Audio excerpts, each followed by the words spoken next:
അതുണ്ടെന്ന് പറയുന്ന അംബേദ്കറും അതുണ്ടെന്ന് പാടിയ വേടനും ജാതി ഉണ്ടാക്കാനാണെന്ന് ഗാന്ധി പറയുന്ന പോലെയാണ് ഇപ്പൊ ഇയാൾ പറയുന്നത്. ആ സ്വാതന്ത്ര്യ സമരത്തിന് തൊട്ട് പിന്നാലെ നമ്മൾ നോക്കിയാൽ മതി. ആ സമയത്തൊക്കെ ഇവിടുത്തെ രാഷ്ട്രീയ പാർട്ടിക്കാരെല്ലാം പാർട്ടി ഓഫീസിലൊക്കെ കല്യാണം കഴിപ്പിക്കുമായിരുന്നു. ഇഷ്ടംപോലെ കാണുമായിരുന്നു. ഇന്ന് നമ്മൾ കാണത്തേ ഇല്ല. മാത്രമല്ല ആരും അതിനെപ്പറ്റി സംസാരിക്കത്തേ ഇല്ല. എന്തുകൊണ്ടാ? ഈ രാഷ്ട്രീയ പാർട്ടിക്കാർ ചിത്തയായി പോയോണ്ടൊന്നുമല്ല.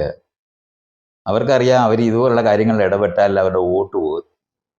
വോട്ട് പോകുമെന്നറിയുന്ന കാരണം കൊണ്ട് നിശബ്ദമായി പോയ സാമൂഹിക മുന്നേറ്റത്തിന്റെ മേഖലയെ ഇല്ലാതായി.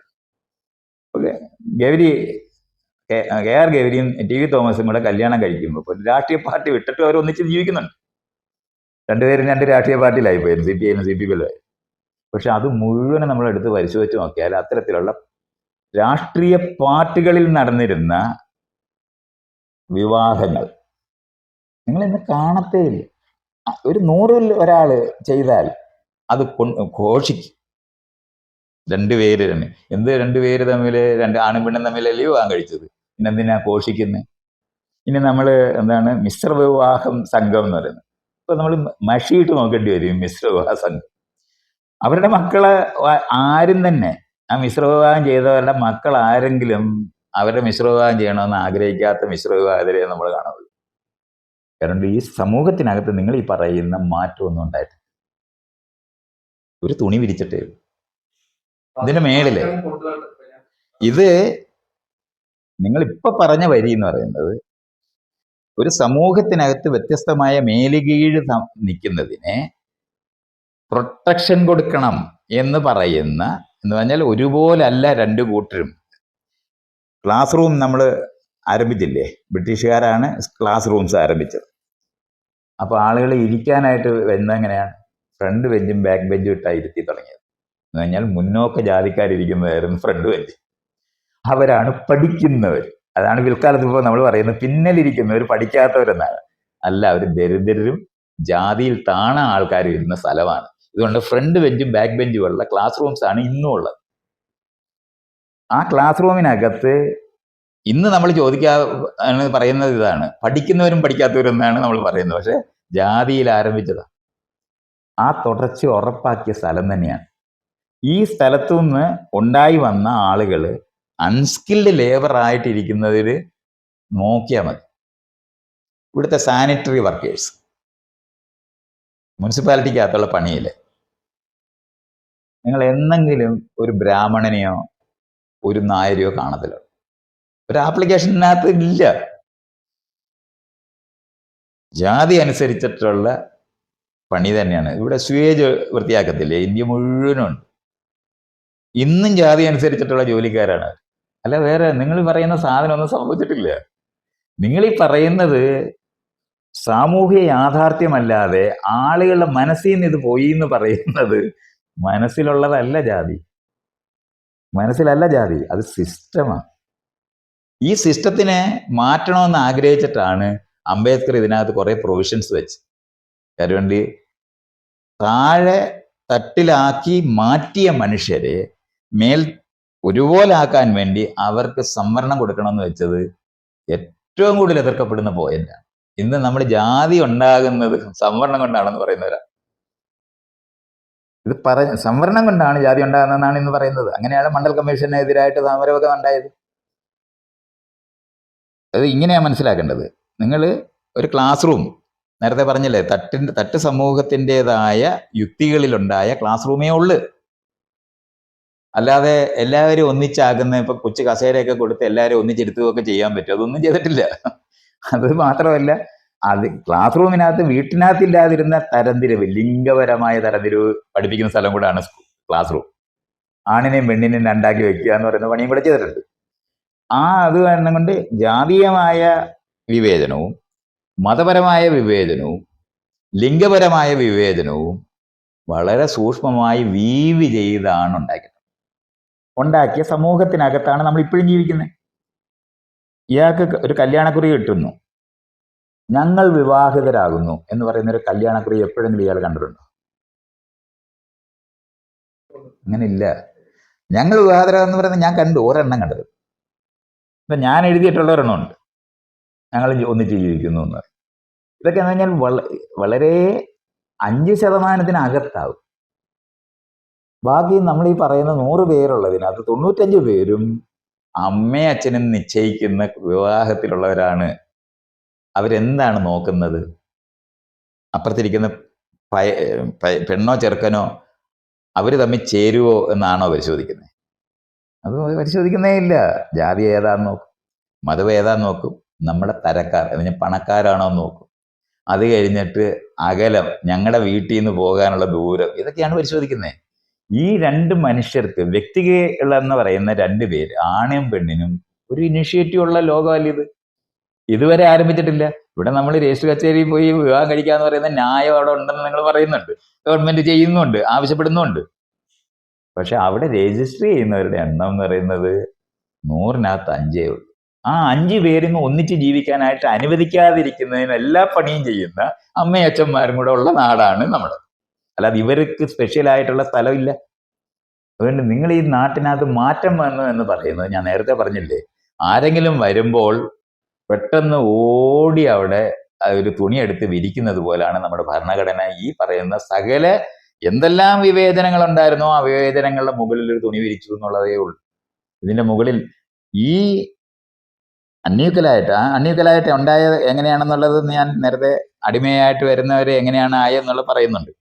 ആ പറയുന്നതിനകത്ത് ഈ ആളുകൾക്ക് സ്വാതന്ത്ര്യം കിട്ടിയാൽ നിങ്ങൾ സ്വാതന്ത്ര്യം അങ്ങ് ഉപയോഗിച്ചു എന്ന് പറഞ്ഞാൽ ഉപയോഗിക്കാനുള്ള അറിവ് ലോകത്തില്ല, അതിനുള്ള റിസോഴ്സസ് ഇല്ല.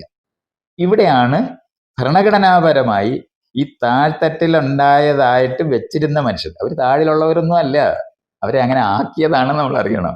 ലോകത്തൊറ്റ മനുഷ്യകുലമേ ഉള്ളൂ, അവർ വ്യത്യസ്തമായിട്ട് സൃഷ്ടിച്ചതല്ല, ആക്കിയെടുത്തതാണെന്ന് അറിയേണ്ടതുണ്ട്.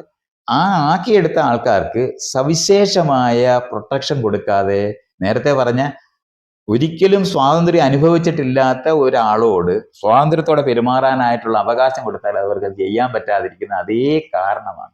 ഇതിനാണ് അവർക്ക് സവിശേഷമായ ആനുകൂല്യങ്ങൾ കൊടുക്കുന്നതിനാണ് സംവരണം. ഈ സംവരണം കൊടുക്കുന്നത് ജാതി പുനരുൽപാദിപ്പിക്കുകയാണെന്ന് വയ്ക്കുന്ന ആർഗ്യുമെന്റാണ് ഇയാൾ പറഞ്ഞത്. വേടൻ ഈ വിവേചനങ്ങൾ ഇവിടെ ഉണ്ട്, എല്ലായിടവും ഉണ്ട്, ഇത് ഒളിച്ചു വെച്ചിരിക്കുകയാണ് എന്ന് പറയുന്നു. കമ്മ്യൂണിസ്റ്റുകാരുണ്ടാക്കിയതാണ് ഈ ലക്ഷം വീട് കോളനി എന്ന് അറിയണം. തുല്യർക്ക് വേണ്ടി ഉണ്ടാക്കിയതാണല്ലോ കമ്മ്യൂണിസം.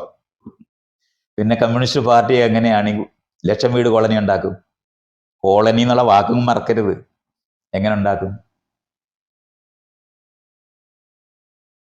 നായന്മാരും ഈഴവരും കൂടെ നടത്തുന്ന കമ്മ്യൂണിസ്റ്റ് പാർട്ടിയും കോൺഗ്രസ് പാർട്ടിയും നാട്ടിലുണ്ട്. അത്രേ. ആ നടത്തുന്ന അവര് പൗരരാണെന്നും ഞങ്ങളെല്ലാം തുല്യരാണെന്നും ഒക്കെ പറയുമ്പോഴേ എങ്ങനെയാണ് ഒരു വിഭാഗം, അടിസ്ഥാന വിഭാഗം എന്നൊക്കെ പറഞ്ഞ വാക്കൊക്കെ പറഞ്ഞു തുടങ്ങിയിട്ട് അവർക്ക് താമസിക്കാൻ ഒരു സ്ഥലം കണ്ടുപിടിക്കുമ്പം ആരും സ്ഥലം കൊടുത്തിട്ടില്ല. ഏറ്റവും മോശം എവിടെങ്കിലും ഒരു മൂലയിൽ ഒരു സ്ഥലം കൊടുത്തിട്ട് അവിടെ ഒരു കോളനി ഉണ്ടാക്കിയാണ് അവരെ വീടുള്ളവരാക്കിയത്. അല്ലാതെ മറ്റുള്ളവരുടെ കൂട്ടത്തിൽ താമസിപ്പിക്കുന്നവരാക്കി മാറ്റാൻ കമ്മ്യൂണിസ്റ്റ് പ്രസ്ഥാനത്തിന് കഴിയാതെ പോയൊരു സമൂഹത്തിലാണ് നമ്മൾ. അതിന്റെ കമ്മ്യൂണിസ്റ്റ് പ്രസ്ഥാനത്തിന്റെ എല്ലാ ആശയങ്ങളും തുല്യതയാണ്, ഒരു സംശയം നോക്കില്ല. പക്ഷെ അതിന്റെ എക്സിക്യൂഷൻ വന്നത് ഇങ്ങനെയായിരുന്നു. ഇത് നിലനിന്നിരുന്ന ജാതി വിവേചനങ്ങളുള്ള തട്ട് സമൂഹത്തിന്റെ യുക്തികൾക്ക് അപ്പുറത്തോട്ട് നമ്മുടെ നാട്ടിൽ ഒരൊന്നും സംഭവിച്ചിട്ടില്ല. അതുണ്ടെന്ന് പറയുന്ന അംബേദ്കറും അതുണ്ടെന്ന് പാടിയ വേടനും ജാതി ഉണ്ടാക്കാനാണെന്ന് ഗാന്ധി പറയുന്ന പോലെയാണ് ഇപ്പൊ ഇയാൾ പറയുന്നത്. ഗാന്ധി കൃത്യമായിട്ട് നിങ്ങൾ ഫ്രണ്ട്സിനെ ഒന്നും തിരഞ്ഞെടുക്കാനായിട്ട് നിങ്ങൾക്ക് പറ്റത്തില്ല, അവർ കേറ്റത്തില്ല. ഇയാൾ പോയിട്ട് ഒരു ബ്രാഹ്മണ കുടുംബത്തിൽ ഫ്രണ്ട് ആകാൻ ശ്രമിച്ച സമ്മതിക്കത്തില്ലടോ. ഇയാൾ ആരോട് പറയാണ്? അതുകൊണ്ടാണ് ഞാൻ ചോദിച്ചത്, ഇയാൾ ഈ വെജിറ്റേറിയനായ ആളിന് വീട് കൊടുക്കുന്ന നാടല്ലേ? അത് എഴുതി വെച്ചിട്ടുണ്ടോ? അത് എഴുതി വെച്ചിട്ടുള്ളൂ. അതുകൊണ്ട് ഇയാൾ അവിടെ പോയിട്ട് ഫ്രണ്ട്ഷിപ്പിന് ഇയാള് 2 കൊഞ്ച് മേടിച്ചോണ്ട് പോകാൻ പറ്റുമോ? അപ്പൊ അത്രയും ഇവിടെ ഇയാൾക്ക് ഇയാൾ ആ വീട്ടിൽ കയറിയാൽ ഇയാള് കൊഞ്ച് തിന്നാൻ പറ്റത്തില്ല. അത് തന്നെയാണ് പറയുന്നത്. അയാളുടെ വീടല്ലത്, അത് തന്നെയാണ് മനസ്സിലാക്കേണ്ടത്. ഇതിനെയാണ് ജാതി എന്ന് പറയുന്നത്. ഒരു വ്യക്തിയുമായിട്ട് ഒരു ബന്ധമല്ല. ഒരു അങ്ങനെയാണെങ്കിൽ 40 പേരുടെ തലമൊട്ട അടിച്ചത് വ്യക്തിയുടെ വിശ്വാസം കൊണ്ടാണോ? മര്യാദ, ഇതാണ് മര്യാദയില്ലാതെ. അവനവന് നിങ്ങളിപ്പോ എന്റെ കൂടെ ഇരിക്കാൻ, ഞാൻ നിങ്ങളെ എന്റെ കൂടെ ഇരുത്താനായിട്ട് എന്ത് ന്യായമാണ് കൊണ്ടാണ് നിങ്ങൾ എന്റെ കൂടെ ഇങ്ങനെ ഇരിക്കുന്നത്? എന്ത് ന്യായം കൊണ്ടാണ് നിങ്ങൾ ഇരിക്കുന്നത്? ഈ ന്യായമൊക്കെ നാട്ടിലെ ന്യായമാണെങ്കിൽ നിങ്ങൾ തറയിലിരിക്കാൻ ബാധ്യത. കാരണം ഞാൻ ഇത്രയും പ്രായമായ ആള്, പ്രായമായവരെ ബഹുമാനിക്കണമെന്ന് പഠിപ്പിക്കുന്ന നാടാണ്. നിങ്ങൾക്ക് ഈ അനുഭവജ്ഞാനങ്ങളില്ല.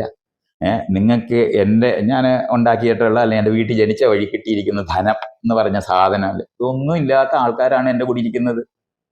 ഈ ഇരിക്കുന്നെന്ന് പറയുന്നത് കുറച്ചു പേർക്ക് ഈ ഇരിപ്പിന് മാത്രമേ ഇപ്പോഴുള്ളൂ. വീട്ടിൽ ഇപ്പോഴും കയറ്റാം. വീട്ടിൽ കയറ്റാത്ത കുടുംബങ്ങളാണ്. നിങ്ങൾക്ക് ഏതെങ്കിലും വീട്ടില്, കേരളത്തിലെ ഏതെങ്കിലും വീട്ടില് അടുക്കളയിൽ പണിയെടുക്കുന്ന സ്ത്രീകളോടൊപ്പം ഭക്ഷണം കഴിക്കുന്ന, അവരാണല്ലോ ഭക്ഷണം ഉണ്ടാക്കിയത്, നമുക്ക് ഒന്നിച്ചിരിക്കാം എന്ന് പറയുന്ന ഒരു വീട് നിങ്ങൾക്ക് കാണിക്കാവോ? നിങ്ങൾ അമേരിക്കയിൽ എന്താണ് ആഫ്രിക്കയിലും വെള്ളക്കാരും കറുത്തവരെന്ന് പറഞ്ഞ പേരെഴുതി വെച്ച പൈപ്പുണ്ട്, വാഷിംഗ് മെഷീൻ ഉണ്ട്, ഇതെല്ലാം പറയും. ഈ പറയുന്നത് വീടിന്റെ പുറകിൽ കൂടെ വന്ന് ജോലി ചെയ്ത് അവരുപയോഗിക്കുന്ന പാത്രവും അവരുപയോഗിക്കുന്ന കക്കൂസും അവരുപയോഗിക്കുന്ന സാധനം നിലനിർത്തുന്ന വീടല്ലാതെ ആധുനിക വീട്. ഞാൻ ഈ പറയുന്നത് ഇവിടുത്തെ ഗേറ്റഡ് കമ്മ്യൂണിറ്റി എന്ന് പറയുന്ന അപ്പാർട്ട്മെന്റ് ഹൗസിനകത്ത് മെയ്ഡ്സ് കയറി വരാനായിട്ട് വേറെ വഴിയിട്ടിരിക്കുന്ന നാടല്ലേ ഇത്? അങ്ങനെ അല്ലാത്ത വീട് ഇയാളെന്ന് കാണിച്ചതാടോ. അപ്പൊ പിന്നെ എന്തിനാണോ ഇതൊക്കെ എന്നോട് പറയുന്നത്? പഴയ കാലോ? പുതിയ ഒരു വീട് കാണിച്ചാൽ മതി. വീടിന് പുറവശത്ത് നീ അങ്ങ് അകത്ത് കയറിപ്പോ എന്ന് പറഞ്ഞിരുന്ന, സ്ത്രീ പുരുഷ ബന്ധം നിലനിർത്തിയിരുന്ന സമൂഹത്തിനകത്തെ വീടാണ് ഇപ്പോഴും വെച്ചോണ്ടിരിക്കുന്നത്. എവിടെ ഒരിടത്തും പറഞ്ഞിട്ടില്ലാത്ത കാര്യമാണ് ഞാൻ ഈ പറഞ്ഞോണ്ടിരിക്കുന്നേ. തന്റെ വീട്ടിൽ പണിയെടുക്കുന്ന സ്ത്രീകളുടെ ഒപ്പം ഇരിക്കുന്ന, സ്വന്തം ഭാര്യയുടെ ഒപ്പം ഇരിക്കുന്ന എന്നുള്ള ബോധ്യം ചോദിക്കേണ്ടി വരും. അത് ഞാൻ ചോദിക്കാതിരിക്കുന്നത് എനിക്ക് അങ്ങനെ അല്ലെന്ന് അറിയുന്നുണ്ട്. ഇയാൾ വ്യക്തിപരമായി നിങ്ങളെ കോർണർ ചെയ്യുന്നതല്ല. ഇവിടെ ഉണ്ടാക്കുന്ന വീടുകൾ, ഇന്നലെ ഉണ്ടാക്കിയ വീടിനെ പറ്റി ഞാൻ പറയാം. Work area പുറകിലായിരിക്കും.